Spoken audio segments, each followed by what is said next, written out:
যেই মেয়ে একদিন কষ্ট এবং হতাশায় আত্মহত্যা করতে চাইতো, সেই মেয়ে এখন বেঁচে থাকার স্বপ্ন দেখে। স্বপ্ন দেখার অধিকার আসলে সবারই আছে, কিন্তু সেই স্বপ্নকে বাস্তব করতে অনেক বেশি ধৈর্য, শক্তি এবং আত্মবিশ্বাসের দরকার হয়, যেটা সবার মাঝে থাকে না। যার মধ্যে সেই আত্মবিশ্বাস আর ধৈর্য শক্তি থাকে, সেই কিন্তু তার জীবনটাকে নতুনভাবে পরিবর্তন করে তার স্বপ্নগুলোকে বাস্তবায়ন করতে পারে। আসসালামু আলাইকুম এভরিওয়ান, আমি তামান্না নাসির বলছি সিলেট থেকে। আশা করছি আপনারা যে যেখান থেকে আমার ব্লগটি দেখছেন সবাই ভালো আছেন, সুস্থ আছেন। আমিও আলহামদুলিল্লাহ অনেক ভালো আছি। আজকে সারা রাতে আমার ঘুম হয়নি, জানি না কেন। মাইগ্রেনের ওষুধ খাওয়ার পর থেকে রাতের বেলা ঘুম যেন কেন তেমন একটা আসতে চায় না, বা কেমন যেন লাগে, কিন্তু দিনের বেলা সারাদিন ঝিমুনি আসে।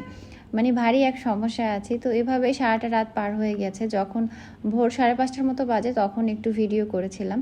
তো যাই হোক, এরপরে শুয়েছিলাম। মোটামুটি সকালে উঠতে তারপরে একটু দেরি হয়েছে। আর চলে এসেছি হচ্ছে গিয়ে সকালের নাস্তা বললেও ভুল হবে, এখন একেবারে ভর দুপুরবেলা, দুপুরের খাবারের সময়, কিন্তু আমি হচ্ছে এখন সকালের চা খাচ্ছি। আর বরাবরই সকালের নাস্তাটা খেতে আমার একটু দেরি হয়, কেন যেন আমার ঘুম থেকে ওঠার পরে সাথে সাথে নাস্তা খেতে ভালো লাগে না।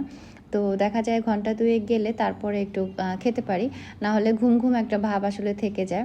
আর এদিকে আবরার সাহেবকে নিয়ে বসেছি, তার দুপুরের ভাত খাইয়ে দিচ্ছি। তাহলে বুঝতেই পারছেন এখন কয়টা বাজে, আর আমি এখন হচ্ছে চা আর রুটি খেয়ে নিলাম একটা। তো আবরারকে একটু ভাত খাইয়ে দিয়ে আবার হচ্ছে গিয়ে সে তার নিজের হাতে বসিয়ে দিলাম যে তুমি একা একা খাও। সবসময় তাকে হাত দিয়ে খাইয়ে দেওয়া হয়, আজকে আবার সে চামচ দিয়ে খাবে, যার কারণে চামচ নিয়ে আসছিলাম। পরে অবশ্য হাত দিয়ে তাকে বসাই দিছি। আর এখন থেকেই মানে ওকে ম্যাক্সিমাম সব খাবার দিয়ে বসিয়ে দেই, প্র্যাকটিস করাই, যাতে ও একা একা খেতে অভ্যস্ত হয়ে যায়। আর বাচ্চারা একা একা খেলে, কম খেলেও সেটা ওদের শরীরের জন্য ভালো, ওরা বেশি অ্যাক্টিভ থাকে আর কি। সময়ের সাথে সাথে ওরা দেখা যায় কি নিজে নিজে খাওয়াটারও অভ্যাস হয়ে যায়, এটা ওদের জন্যই ভালো। আর আফিফ তো আলহামদুলিল্লাহ এখন নিজের হাতেই ও সব বেলাতে খায় আর কি। অনেক বাচ্চাই আছে দেখবেন যে 8-10 বছর হয়ে গেছে তারপরও বাবা মার হাতেই খেতে হয়। এটা আসলে আমরা বাবা মায়েরাই এভাবে অভ্যস্ত করে ফেলি।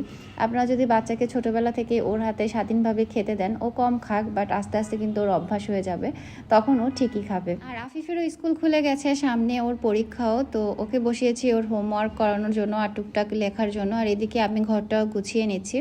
নতুন বাসায় আসার পর থেকে এখানে আমরা ভালো কোনো খালা এখনো খুঁজে পাইনি, যার কারণে নিজেদের কাজ আমরা নিজেরাই করছি। আর নিজেদের কাজ আসলে নিজেরা করলে সেটা যত সুন্দর হয়, মানুষ দিয়ে করলে কিন্তু ততটা সুন্দর হয় না। বাট এখন যেহেতু ব্যস্ত সময়, সবাই আমরা আসলে কারো না কারো উপর নির্ভরশীল বা কারো হেল্প নেই। তো আমি এদিকে ঘর গোছাতে গোছাতে আফিফের আব্বু এসেছে। মোটামুটি তখন কিন্তু অনেক বাজে, 3টা 3:30 মনে হয় বেজে গিয়েছে। তো এরপরে আমি হচ্ছে রুমটাও মুছে নিলাম, যেহেতু আফিফের আব্বুর দুপুরে খেতে আসতে দেরি হয়, যার কারণে মোটামুটি এই টাইমটা আমার হাতে সময় থাকে আর কি। তো আজকে আপনাদের সাথে রান্নাবান্নার কোনো কিছুই ওইভাবে শেয়ার করিনি। আর এই তো এরপরে হচ্ছে বিকেল থেকে আবার ভিডিওটা কন্টিনিউ করলাম। তো আফিফকে ঘুমাতে বললাম, সে হচ্ছে ঘুমাবে না। তো ভাবলাম যে কি করা যায়, তো বলতেছে ড্রয়িং করবে। তা আমি বললাম ঠিক আছে, তাহলে তুমি ড্রয়িং করো। তো ওর ড্রয়িং নিয়ে ব্যস্ত। প্রতিটা মানুষের জীবনে আসলে কোনো একটা সময় হতাশা আসে, ভীষণ রকমের কষ্ট আসে, বাট ওই সময়টা পার করে ওঠাটাই হচ্ছে গিয়ে একটা মানুষের জন্য সবচেয়ে বেশি চ্যালেঞ্জিং হয়ে যায়। আর সে যদি ওই সময়টা ওভারকাম করে উঠতে পারে, তাহলে কিন্তু সে সামনের দিকের পথ চলাটা অনেক বেশি সহজ হয়ে যায়।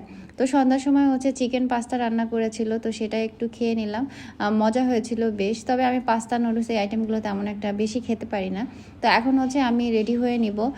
আর আমি একটা লাইভও করেছিলাম ফেসবুক থেকে, তাই আর আপনাদের মানে রেডি হওয়ার সময় ভিডিও করা হয়নি, ভুলে গিয়েছিলাম। প্রতিটা মানুষই কিন্তু আসলে স্বপ্ন দেখে, আর যেই মানুষগুলো আসলে স্বপ্ন দেখে না বা স্বপ্ন দেখতে ভুলে যায়, সেই মানুষগুলো কিন্তু জীবিত থেকেও অনেকটা জড় পদার্থের মতোই বেঁচে থাকে। তাই জীবনে আসলে স্বপ্ন দেখতে হবে, তবে স্বপ্ন বাস্তবায়ন আসলে কয়জনে করতে পারে।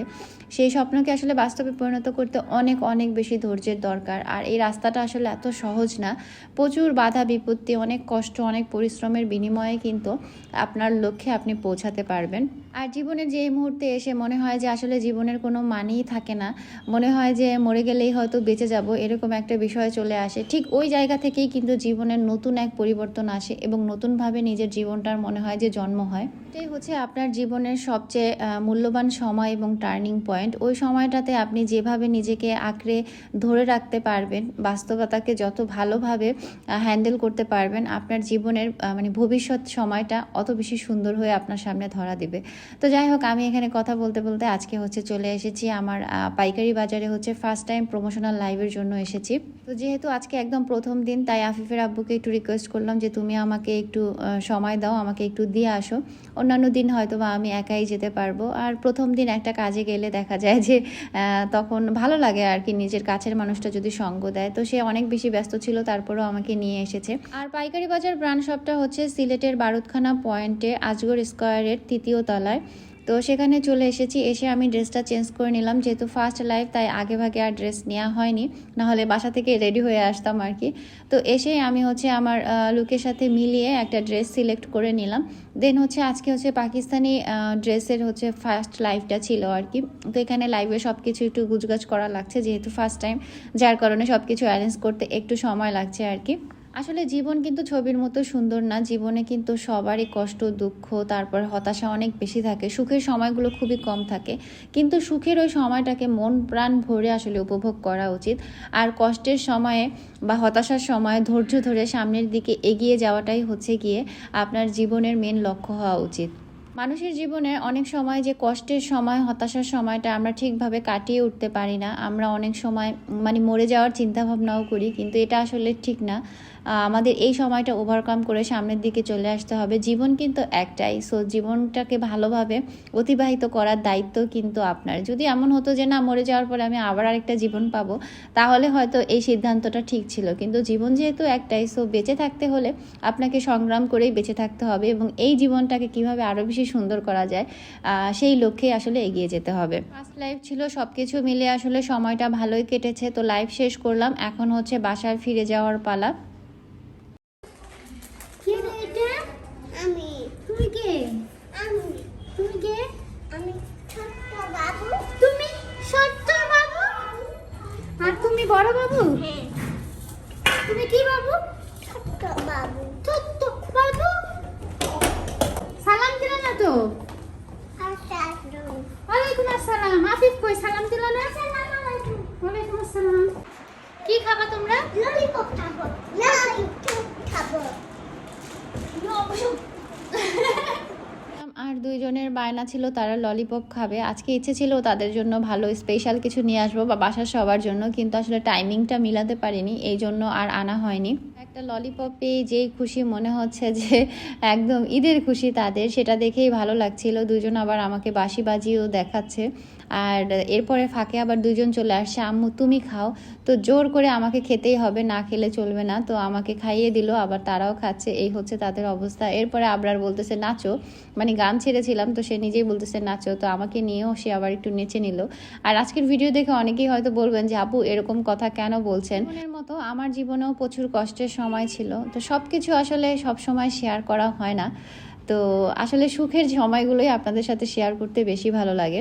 নিলাম, আবরার সাহেবকে খাইয়ে দিলাম, এরপরে হচ্ছে নিজেও খেয়ে নিয়েছি। এরপরে আবার আমি আমার পেজের জন্য হচ্ছে লাইভ করলাম, তারপরে ভিডিও রেডি করলাম। তো সুন্দর সুন্দর এখন কিন্তু ওয়ান পিস গাউন আমাদের পেজে আপনারা পাবেন, লং গাউন এবং শর্ট গাউন। তো এরপরে আমি হচ্ছে ব্লকের কিছু 3 পিস দেখাচ্ছি, যেগুলো হচ্ছে আপুরা প্রচুর প্রচুর পছন্দ করে। সো আপনাদের যেটাই ভালো লাগে না কেন, আপনারা স্ক্রিনে দেওয়া হোয়াটসঅ্যাপ নাম্বারে কিন্তু অর্ডার করে ফেলতে পারেন। আমরা সারা বাংলাদেশেই ক্যাশ অন ডেলিভারিতে ডেলিভারি দিয়ে থাকি, আর এগুলো প্রাইসও আপনারা অন্যান্য সব জায়গার থেকে অনেক বেশি রিজনেবল প্রাইসে আমাদের কাছে পেয়ে যাবেন। আপুর হচ্ছে গিয়ে 6টা বেবি ড্রেসের অর্ডার ছিল। আপু হচ্ছে তার ভাগ্নিদের জন্য আর হচ্ছে ভাস্তিদের জন্য এই ড্রেসগুলো নিচ্ছে। তো ভালো লাগলো খালা বা ফুপুর ভালোবাসা দেখে।